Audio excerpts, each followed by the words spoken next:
इतने हम लोग यहाँ पे स्थायी है या आचार्य जी है कि हम विवादों में हैं। विवाद बनाया गया है। हमारी सरकार कहीं ना कहीं हार गई है और हमारी सरकार के आंखों के सामने जो मौनी अमावस्या का तांडव हुआ, ये बहुत दुखद घटना है, हम उसका खेद करते हैं। तो ये तो हादसे हैं। वहाँ पे एक कोई भी पुलिसकर्मी नहीं, कोई भी सरकार का व्यक्ति नहीं था।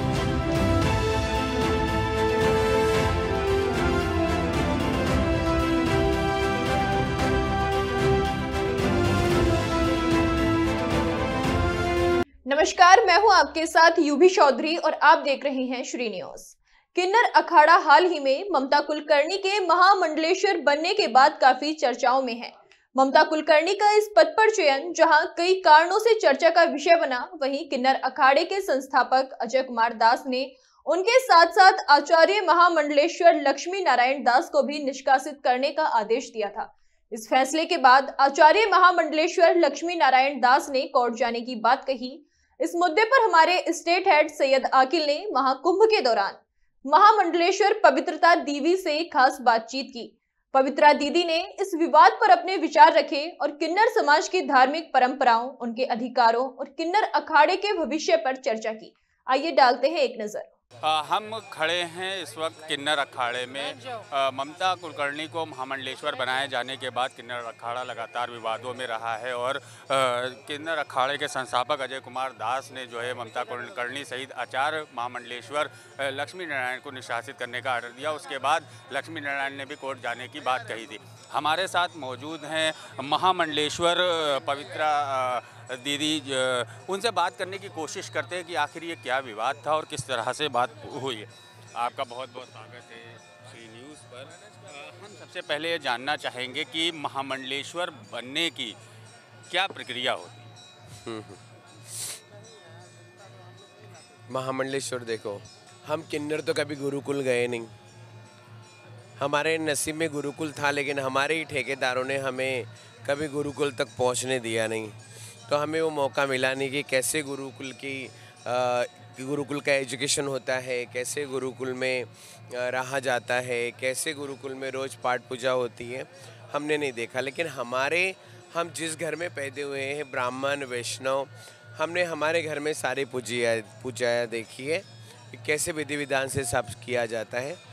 अगर मैं एक ब्राह्मण का बच्चा हूँ तो मुझे पता है कि किस तरह से पूजा की जाती है, क्या क्या होता है। लेकिन और सारे हमारे किन्नर समाज के लोग हैं, उन्हें कभी ये मौका नहीं मिला। जैसे तेरा अखाड़े की परंपरा है, वैसे हमारे अखाड़े की भी परंपरा है। मुंडन पहले करते थे, लेकिन अभी हमने खुद मुंडन किया एक टाइम। लेकिन हमारे किन्नर परंपरा में मुंडन किया नहीं जाता है, क्योंकि हमारे अगर किन्नर परंपरा में अगर हम मुंडन करते हैं तो मुझे 1.5 साल तक किसी के घर में पानी तक नसीब नहीं होगा पीने के लिए। तो कुछ रूल्स है, उस रूल के हिसाब से हम लोग चलते हैं, क्योंकि हमें सनातन भी चाहिए और हमारा समाज भी चाहिए। आपको सनातन भी चाहिए, समाज भी चाहिए।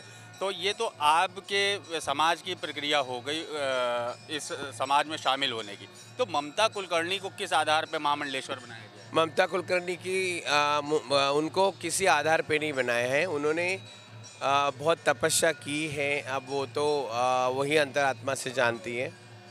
और हर किसी के लाइफ में एक भूतकाल होता है, और वो अगर भूतकाल भूलकर अगर इंसान अपना पिंडदान करके नए रास्ते अगर चुनता है, तो मुझे लगता है उसके लिए कोई इतनी बड़ी विडंबना नहीं होनी चाहिए। और मुझे भी कोई रास्ता अगर चुनना है तो मेरे मर्जी से, मेरी सोच से मैं अपने रास्ता चल सकती हूँ। उन्होंने भी वही किया है। आज जो महामंडलेश्वर बनी उनकी सो इच्छा से, और हमने उनको बना दिया क्योंकि वो हमारे यहाँ आई। अगर वो कहीं और इस्लाम या कहीं और क्रिश्चियनिटी में जाती तो शायद ही इतना बवाल नहीं होता। लेकिन सनातनी जो हिंदू है, सनातनी है, ये इतने से बातों का इतना बड़ा पहाड़ बनाते ही हमारा आदत है हमारे हिंदू समाज का। इसीलिए हम लोग कहीं ना कहीं सनातन को लेके पीछे हैं, और हम हिंदू भी पीछे हैं।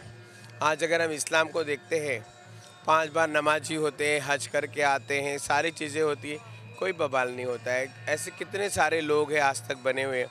हमारे अखाड़ों में दारू बेचने वाला, मर्डरर, या 10 खून उसने कर चुका होगा, या चोरी चपाटी किया होगा, ऐसे लोगों को बराबर करोड़ों रुपए लेके बनाया जाता है। लेकिन हमारे किन्नर अखाड़े में ऐसा कुछ भी नहीं हुआ है कि हम पैसा लेके किसी को बना रहे हैं या फिर पैसा देके कोई बन रहा है। हमारा जो अखाड़ा है समाज के लिए खुला है, यहाँ पर स्त्री भी आ सकती है, पुरुष भी आ सकता है। स्त्री भी आ सकती है, पुरुष भी आ सकता है। लेकिन ममता कुलकर्णी के बाद आपका अखाड़ा, किन्नर अखाड़ा, लगातार विवादों में आ गया। आप भी महामंडलेश्वर हैं। हमारा अखाड़ा कोई विवादों में नहीं है। किन्नर तो पैदा होते ही विवादों में रहे हैं। अभी तो एक अखाड़े का नाम मिल गया। हमें तो कभी नहीं लगा कि जितने हम लोग यहाँ पे स्थायी है या आचार्य जी है कि हम विवादों में हैं। विवाद बनाया गया है। हर चीज़ के पीछे मसाला होना चाहिए, तभी तो तड़का अच्छा लगेगा और टेस्ट कुछ और बनेगा। हमें इस चीज़ों से कोई फ़र्क नहीं पड़ा कि किसने क्या बोला, किसने क्या किया। हम हमारे अखाड़े के साथ हैं, हमारे आचार्य हमारे अखाड़े में है, हमारी ममता जी हमारे अखाड़े में हैं। किसी ना किसी ने निकासित किया, ना किसी ने, जितने भी दावे थे सारे झूठे थे।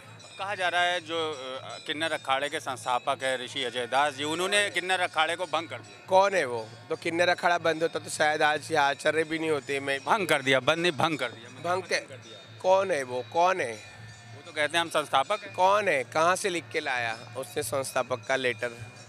उन्होंने ममता कुलकर्णी को और आचार्य महामंडलेश्वर को भी निष्कासित कर दिया। तो वो है कौन, ये तो बताओ। मतलब आप उनको डिनाई करते हैं, आप उनको नहीं मानते? नहीं, हम मानते ही नहीं है। हमारा कोई है ही नहीं।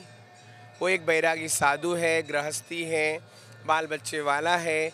अगर उसको नया लाइमलाइट में मसाला चाहिए तो किन्नरों से मिल सकता है।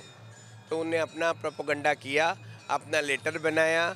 वो हमारा लेटर पैड भी नहीं है और उसने अपना जो करना था 2 दिन मीडिया में छाया रहा।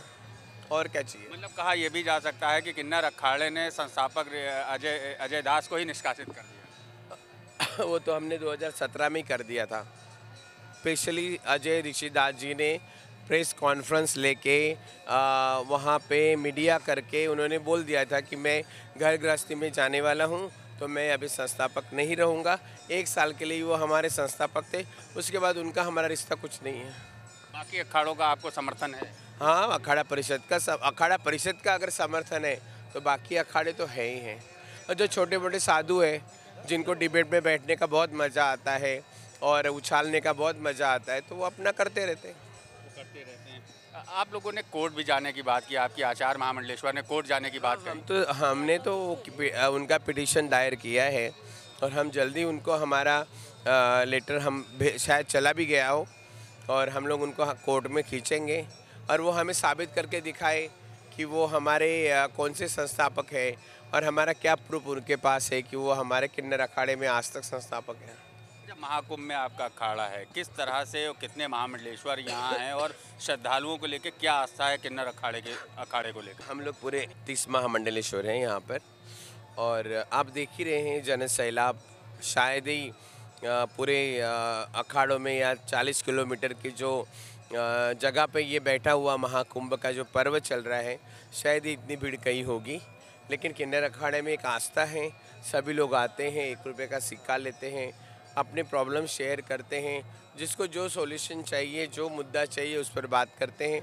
हमारे यहाँ से आशीर्वाद लेके जाते हैं, हमारे यहाँ से चावल के 4 दाने लेके जाते हैं, एक सिक्का लेके जाता है। कहीं ना कहीं उनकी आस्था है कि मेरे एक सिक्के से मेरा घर परिवार सब कुछ सुखी रह सकता है, आनंदित रह सकता है।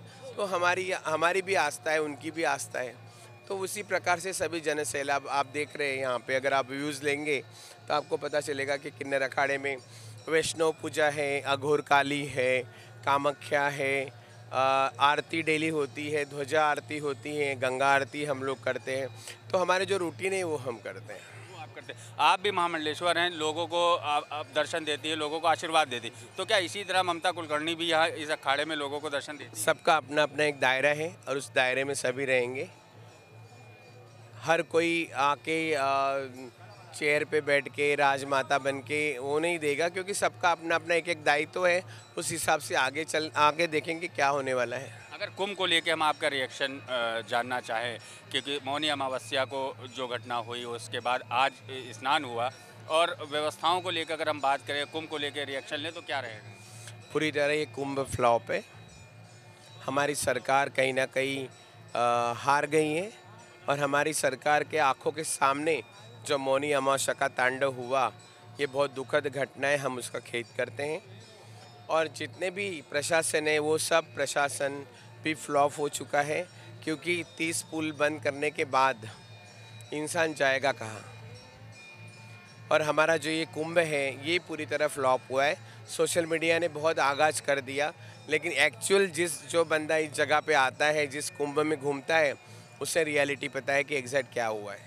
मतलब आपने बहुत बड़ी बात कर दी। सारे अखाड़े सारे संत केवल आपके अभिमुक्तेश्वरानंद महाराज जी की छोड़ के बाकी संत जो है समर्थन कर रहे हैं, और किन्नर अखाड़ा भी विरोध में आ गया है कि विरोध में नहीं, हम सबका सम्मान करते हैं। आज मेरे भी माँ बाप हो सकते थे वहाँ पर, आपके भी माँ बाप वहाँ पर हो सकते थे। अगर उनके साथ कोई ऐसी दुर्घटना हो जाती तो आपके दिल में क्या आता। क्या क्या दिक्कतें आ रही हैं कुंभ में दिक्कतें अभी तो देखो, हमने तो ताली बजा के सब ले लिया। अभी आधा कुंभ ख़त्म होने के बाद हमारे बाथरूम बने, टॉयलेट्स बने, सारी चीज़ें हुई, लेकिन कहीं ना कहीं मौनी अमावस्या का जो आज का स्नान देख लीजिए। आज पूरा जितने भक्त आए थे सब डरे हुए थे, सहमे थे। हर किसी के चेहरे पे वो खुशी नहीं थी, वो उत्साह नहीं था कि हम हर बार जैसे स्नान करते हैं वैसा आज होना चाहिए। पूरे रास्ते खाली थे। इतना बड़ा आज बसंत पंचमी का स्नान होने के बावजूद पूरे रास्ते खाली थे। प्रशासन तो अपने काम में लगा हुआ था, क्योंकि इस बार उनको दिखाना था कि हम कितना अच्छा कर सकते हैं। तो आपने खुद देखा है, दिन भर आप सवारियों में थे, आप स्नान में थे, तो आपको पता चल ही गया होगा। बिल्कुल, हमने देखा है, काफ़ी चीज़ें देखी हमने, लेकिन कहा यह जा रहा, प्रशासन का दावा ये है कि हमने रास्ते वन वे किए थे, इसलिए कुछ रास्ते खाली थे। वन वे किए थे तो ये भागदौड़ हुई क्यों? उस घटना के बाद सबक लेते हुए इस स्नान में वन वे क्या फ़ायदा सबक का क्या फ़ायदा? अभी तो तुम 10 रास्ते वन वे करोगे या 50 रास्ते तुम बंद करवाओगे। अपने जो होना था वो तो हो गया। 35 लाख में जो भी तुमने फंड दिया है उससे खुशियाँ वापस नहीं आ सकती है, उससे आंसू ही आएंगे। पैसा तो यूँ आता है और यूँ जाता है। दावा किया जा रहा है कि आज तक 35 करोड़ लोग स्नान कर चुके। किसने गिने जाके? आपने ऐसे करके गिना है कि आज के स्नान में इतने लोग हैं? मुझे तो नहीं लगता। उनका कहना है कि AI कैमरेज गिन रहे हैं। यहाँ भी ड्रोन लगते हैं, दिन भर कितने लोग आते हैं, कौन गिन रहा है? कौन गिन रहा है? अगर हम बात करें तो आज आम श्रद्धालु जो शहर का है, जो यहाँ कुंभ में आया हुआ है, VIP को छोड़ के, काफ़ी आज परेशान दिखा। दिन भर रास्तों को लेके उनको बताने वाला कोई नहीं था कि कौन सा रास्ता किधर जा रहा है। कोई एक दूसरे से बिछड़ रहे थे लोग। हमने देखा आपके अखाड़े में भी जब लोग जा रहे थे या और अखाड़ों में लोग जा रहे थे, लोगों के बीच से छूट रहे थे, एक दूसरे से बिछड़ रहे थे। लोग भटक रहे हैं, लोगों को एक्चुअल आइडिया नहीं। लोगों को सिर्फ एक ही आइडिया है, संगम कहाँ है। और जो बड़े बड़े साधुओं के जो टेंट लगे वो कहाँ है, बाकी यहाँ किसी को कुछ पता ही नहीं। महाकाल मंदिर कहाँ बना, 12 ज्योतिर्लिंग कहाँ बना, वो लोगों को पता है, क्योंकि हमने सोशल मीडिया पर इतना कुछ आगाज़ कर दिया तो लोग उधर ही भागते हैं। मौनी अमावस्या के दिन कुछ भी लोगों को पता नहीं था कि किधर स्नान होता है। कोई इधर जा रहा है, कोई उधर से इधर आ रहा है। इतनी भागदौड़ मची, मेरे आँखों के सामने 2 अच्छे बूढ़ों की मौत हो गई। मैं गाड़ी में बैठी हुई थी, मैं लिटरली रोई उस दिन वहाँ पर ब्रिज के नीचे। तो ये तो हादसे हैं। वहाँ पे कोई भी पुलिसकर्मी नहीं, कोई भी सरकार का व्यक्ति नहीं था, क्या कर सकते हैं। बिल्कुल, बहुत शुक्रिया हमसे बात करने के लिए। तो ये थी पवित्रानंद गिरी जी, जिन्होंने बहुत बड़ी बात कही और सरकार के कहीं ना कहीं दावों की पोल भी खोली है कि सरकार कुंभ अव्यवस्थाओं का शिकार पूरी तरह से है और लोग भटक रहे हैं, लोग बिछड़ रहे हैं एक दूसरे से, और अव्यवस्थाएं फैली हुई हैं। कहीं ना कहीं इनके ही अखाड़े में जो वॉशरूम थे या और साफ़ सफाई की व्यवस्थाएं थी वो समय से पूरी नहीं हुई। इसके अलावा इन्होंने महामंडलेश्वर को लेके जो ममता कुलकर्णी का लेके विवाद शुरू हुआ था, या अजय दास का विवाद हो, उसको लेकर फिर खुल के बात कही कि अजय दास को ही उल्टा किन्नर अखाड़े ने निष्कासित कर दिया कि अजय दास हमारे संस्थापक नहीं हो सकते। हमारी आचार्य महामंडलेश्वर लक्ष्मी नारायण जो आचार्य हैं उन्हीं के अंडर में हम लोग हैं, उनकी ही अंडर में हम लोग काम करते रहेंगे और ये अखाड़े चलते रहेंगे। सैयद आकिल, श्री न्यूज़, प्रयागराज।